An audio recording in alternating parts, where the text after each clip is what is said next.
ሉቅማን አልሐኪም ለልጃቸው የሰጡትን ምክር ስታስተውሉ እያንዳንዱ አረፍተ ነገር በሆነ መቋጫ ተዘግቶ ታገኛላችሁ። እነኛ መቋጫዎች እንደ ዒላ ወይም እንደ ምክንያት ሊቆጠሩ ይችላሉ። وإذ قال لقمان لابنه وهو يعظه يا بني لا تشرك بالله بالله እንዳታሸርክ በቃ በዚህ በቃ አረፍተ ነገር ወላ በቃ ምክንያታዊ የሆነ ምክር መሆኑን የሚያስይዘው ከዚያ በኋላ ያለው መዝጊያ ወይም መቋጫ ነው። يا بني لا تشرك بالله إن الشرك لظلم عظيم ሽርክ በርግጥ ትልቅ በደል ስለሆነ በደል የሚለው ራሱ ምክንያቱነትን የሚገልጽ እኮ ነው። በደል ወይም ዙልም የሚባለው ምንድነው?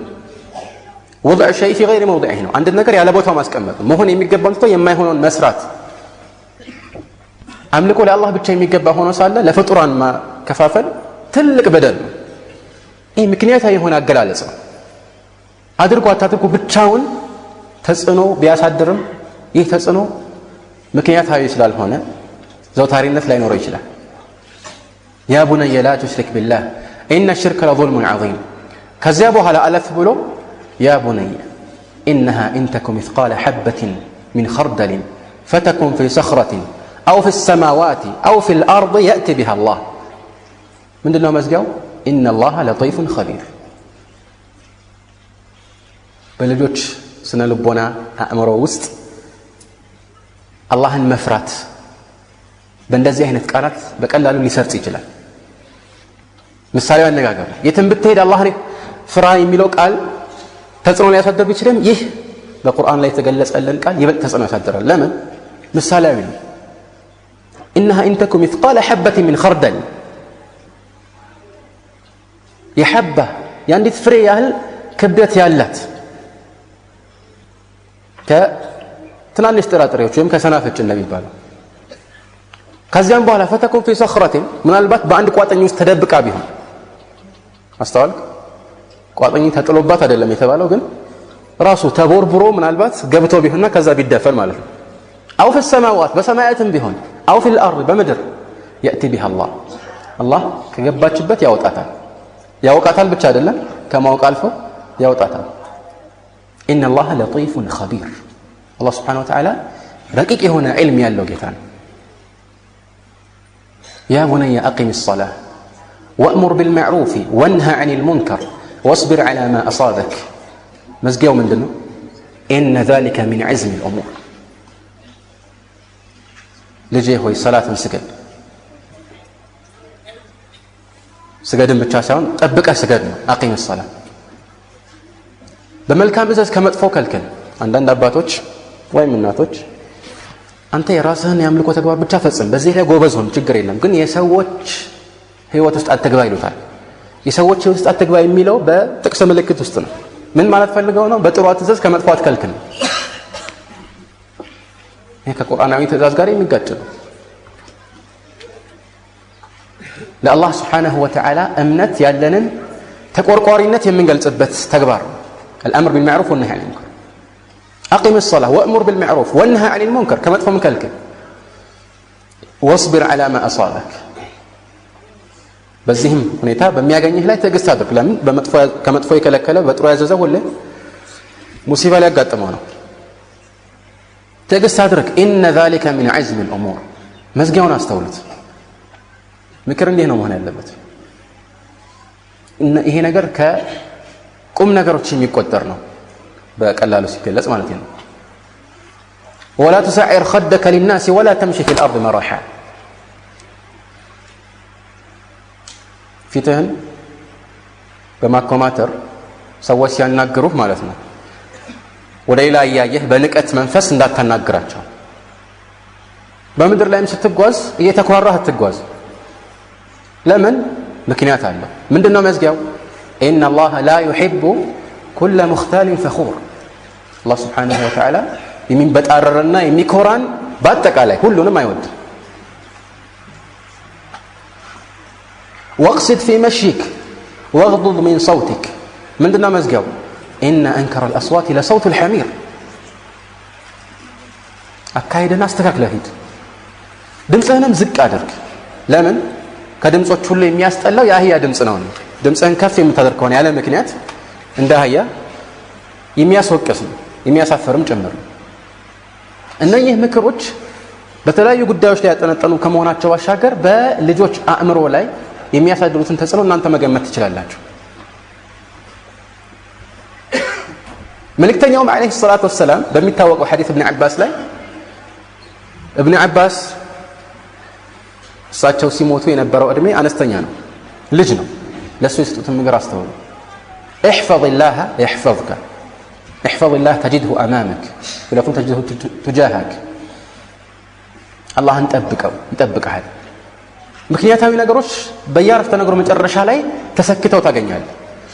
ምክር ተጽዕኖ የሚያሳድረው እንዲህ ሲሆን ነው።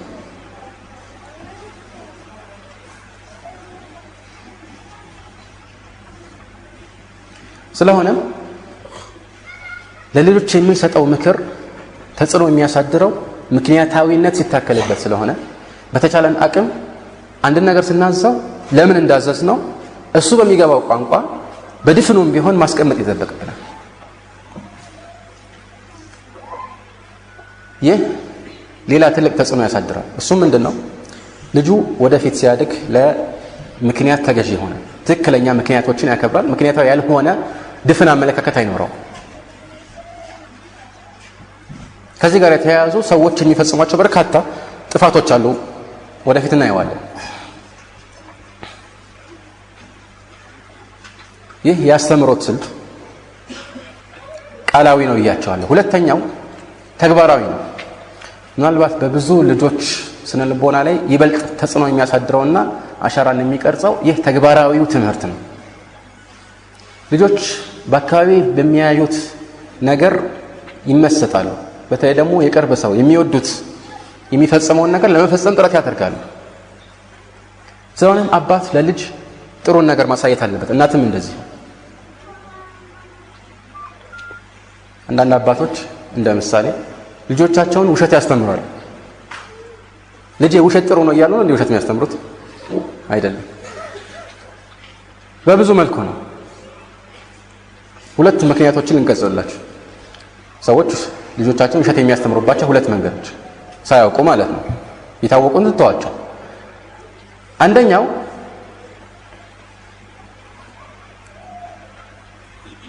ልጁን በወጣ በገባ ቁጥር ጥፋቶቹን በዝርዝር እየተከታተሉ ለምን እንዲህ አደረክ፣ ለምን እንዲህ አላደረክም፣ ወይም ከዚያ ባለፈ መልኩ ደግሞ መደብደብ፣ መምታት የሚከተል ከሆነ ይህ ልጅ ከእንዲህ አይነት ድብደባዎች ከእንዲህ አይነት ተጽዕኖዎች ለመውጣት ውሸትን እንዳማራጭ መውሰዱ አይቀርም።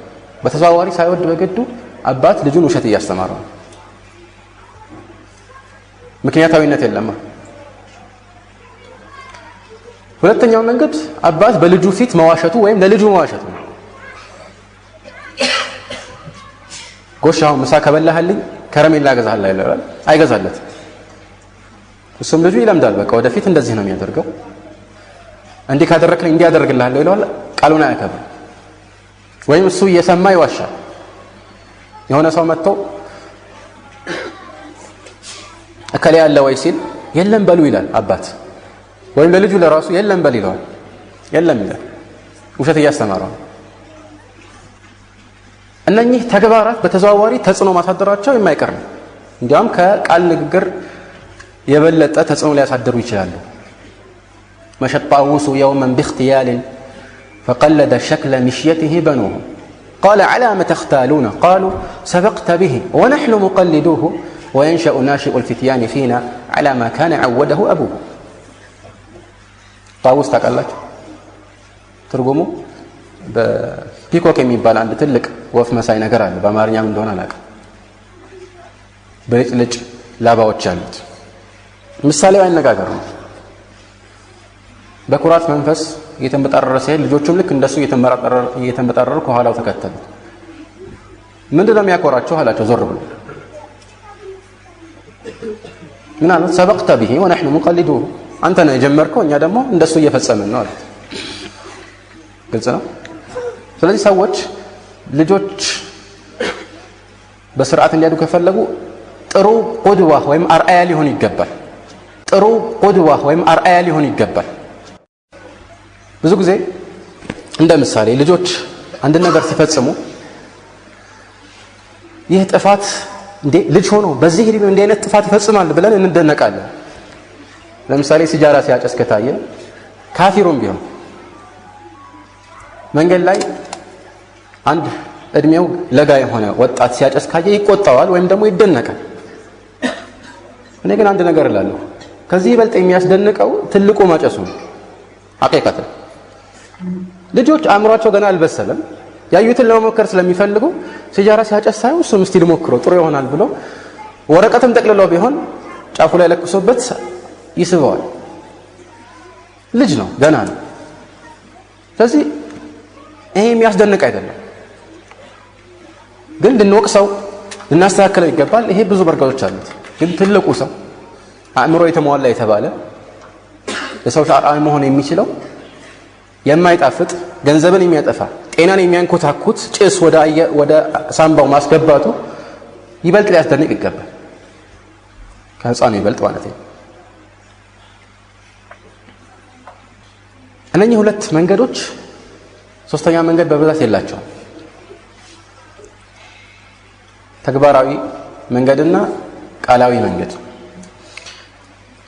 በሁለቱም መስኮች ላይ ብዙ አባቶችና እናቶች የሚፈጽሟቸው በርካታ ስህተቶች አሉ። የተወሰኑትን እንደ ምሳሌ ለመዘርዘር እንሞክራለን።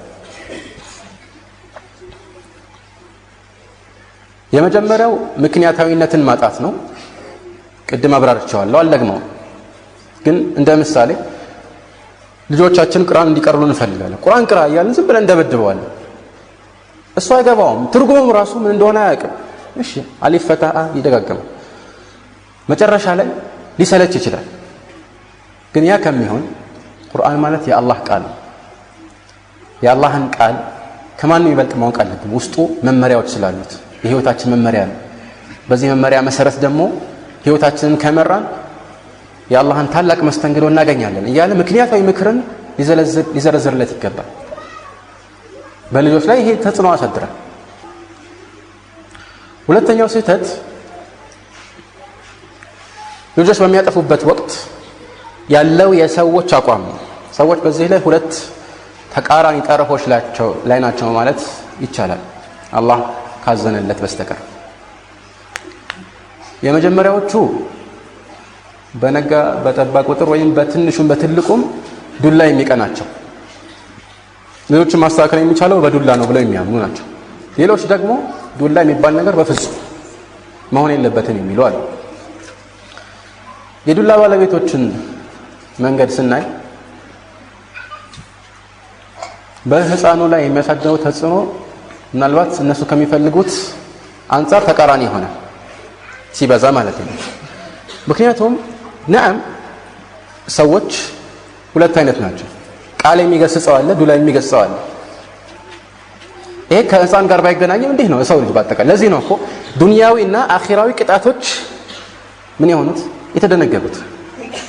ይሄ ጥሩ አይደለም ተው ስለተባለ ብቻ የማይተው አለ፣ ስራ ስለተባለ ብቻ የማይሰራ አለ። እዚህ አላህ ሱብሓነሁ ወተዓላ ቁርአንን ከማውረዱ ጋር አብሮ ሌላም ነገር አውርዷል። لقد أرسلنا رسلنا بالبينات وأنزلنا معهم الكتاب والميزان ليقوم الناس بالقسط وأنزلنا الحديد استوعبتوا وأنزلنا الحديد فيه بأس شديد ومنافع للناس ብዙ አይነት ሰዎች አሉ። ምክር የሚገዛቸው አሉ፣ ኃይል ብቻ የሚገዛቸው አሉ። አንዳንድ ሰዎች ወይም አንዳንድ እምነቶች ላይ ለፍጹም ኃይል አያስፈልግም ሲባል ተሰማኝ። ለምን? ምክንያታዊነት ያስፈልጋል። ሁሉም ሰው ግን እንደዛ አይደለም።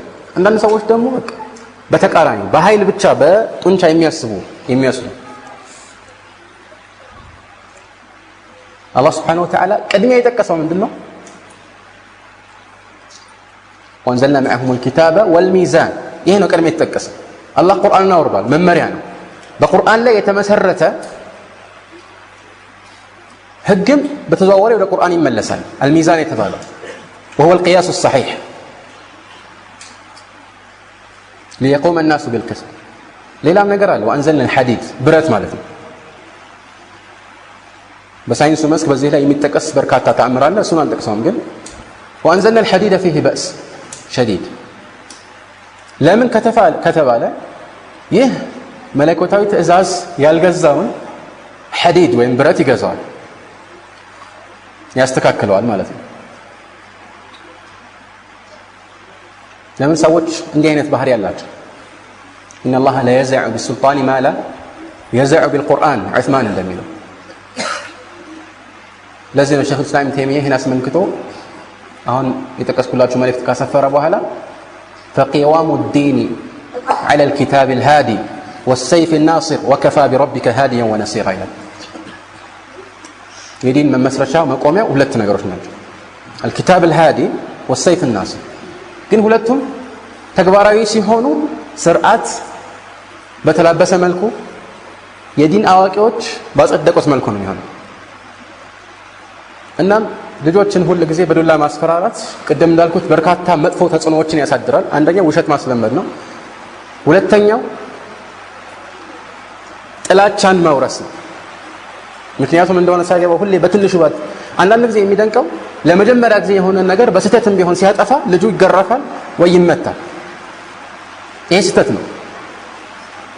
እዚህ ላይ ሁለት ሌሎች ስህተቶችን መጥቀስ ፈልጋለሁ። የመጀመሪያው አንዳንድ ሰዎች አይ በተፈቀደ መልኩ ልጃችንን ስርዓት እንዲይዝ እንቅጣው በሚል ሽፋን ልጆቻቸውን ስሜታቸውን ቁጣቸውን ለማብረድ ወይም ለመበቀል ይቀጧቸዋል። ይሄ አይፈቀድም። ልጆች ከሆኑ ማለት ነው። ህፃናትን ቁጣን ለማብረድ ብሎ መደብደብ አይፈቀድም።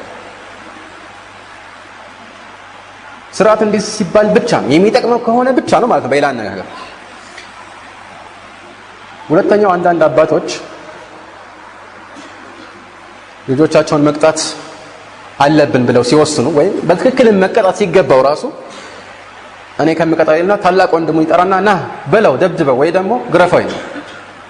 ምን እያደረገ ነው? በሱና በታላቅ ወንድሙ መካከል ጥላቻን እያሰፈነ ነው። ይህም ስህተት ነው።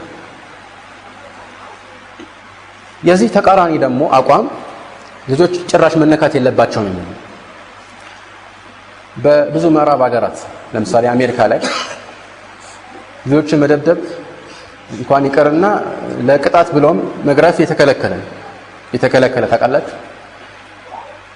ልጅህን ስርዓት ለማስያዝ ብለህ ልትመታው እጅህን ካነሳ እሱ ስልክ አብሮ ያነሳል። የት ነው የሚደውለው? 911 የሚባለው ይደውላል። ወዲያ ፖሊስ ጠራና አባቴን ይመታኝ ነው። ፊልም እንዳይመስላችሁ የእውነት ነው፣ አሁን ያለ ነገር ነው። አባቴን ይመታኝ ነው ወይ መታኝ ነው። በዚህ ሰዓት ፖሊስ ወዲያው ከች ይላል። የመጀመሪያ ጊዜ ከሆነ ምናልባት ከብዙ ማስጠንቀቂያዎች ጋር የሆነ የገንዘብ ቅጣት ተቀጥቶ ሊተው ይችላል። ሁለተኛ ሶስተኛ ጊዜ ከሆነ ልጁ ይወሰድበታል። ማሳደግ አልቻልክም ተብሎ። ስለዚህ ተመልከቱ የዚህ ውጤት ወይም ከዚህም ውጭ ሌሎች በርካታ ተጽዕኖዎች ያሳደሩትን ውጤት በሀገራቸው ላይ አስተውሉት። ባህሪያቸውን ይመስላል።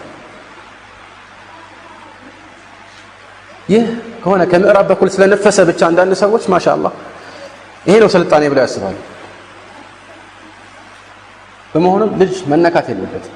ልጅ እንዲህ ነው። ናም የቅድሙን ጠርዘኛ ወይም ደግሞ ጽንፈኛ አቋም ለመከላከል ስንል ገደብ ማስቀመጣችን ትክክል ነው። ነገር ግን በዚህ በኩል ደግሞ ገደብ ማጣት የለብንም።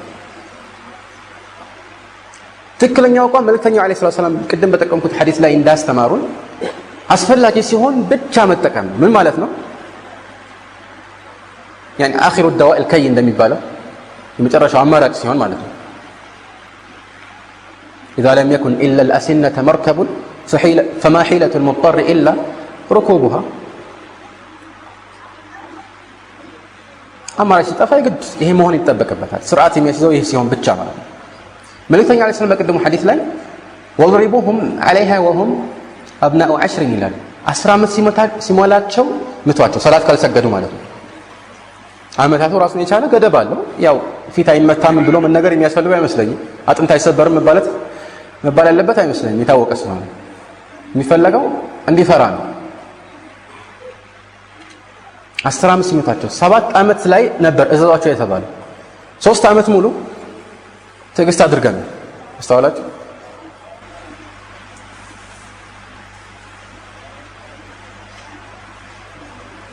ከ10 ዓመት በኋላ ነው የሚጀመረው።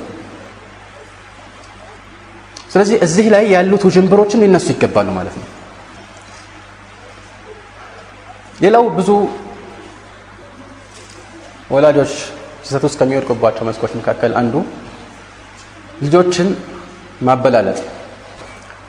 ይህ ተግባራዊ በሆነ ወይም በሚታይ ቁሳቁስ ሊሆን ይችላል፣ አሊያም ደግሞ በንግግር ሊሆን ይችላል። የንግግሩን እናስቀድም። አንዳንድ ሰዎች